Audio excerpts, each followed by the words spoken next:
Bonjour tout le monde, je vous parle en direct de Calcutta en Inde où on vient de terminer une grosse journée de travail de rue avec une super équipe de bénévoles. Mais je prends la parole ce soir, pour moi c'est le soir, pour vous parler un peu vous avez sûrement entendu parler à Montréal de la coupure de services ou de subventions. Écoutez, au documentaire, il n'y a pas de coupure. On est des bénévoles, on va continuer à faire notre travail de bénévole qui est de faire de la nourriture, d'aller sur place avec une voiture, mettre de l'essence, donner des vêtements, donner des soins par des bénévoles. Ça ne changera pas du tout. La seule chose qui va changer, c'est que le C3S avait un programme vers un chez-soi qui devait être chapeauté par un organisme. Là, c'est le book. Autrefois, c'en était un autre. On fait, tout le monde, on fait notre part pour faire en sorte que ce programme-là pouvait fonctionner.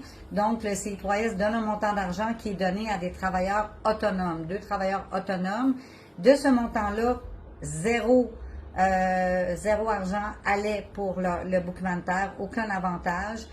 Donc, on était juste là pour le supporter ou pour faire en sorte que ça fonctionne. Ça ne fonctionne plus, ça a été coupé.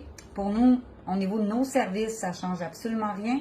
On continue à faire ce qu'on faisait de façon bénévole. On réfléchit à comment on peut faire mieux pour que la clientèle soit le moins possible affectée par cette décision-là.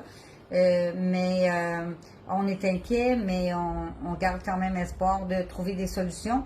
Et pour moi, c'était important de faire la mise au point, comme quoi nous ne recevons pas d'argent directement dans nos coffres de documentaire, nous restons bénévoles et c'était un programme qui s'appelle Vers un chez-soi qui était donné à 2 travailleurs autonomes pour faire du travail de rue durant la nuit. Fait que j'espère que c'est un petit peu plus clair pour vous. Puis si vous avez des questions, n'hésitez pas à communiquer avec nous. Merci.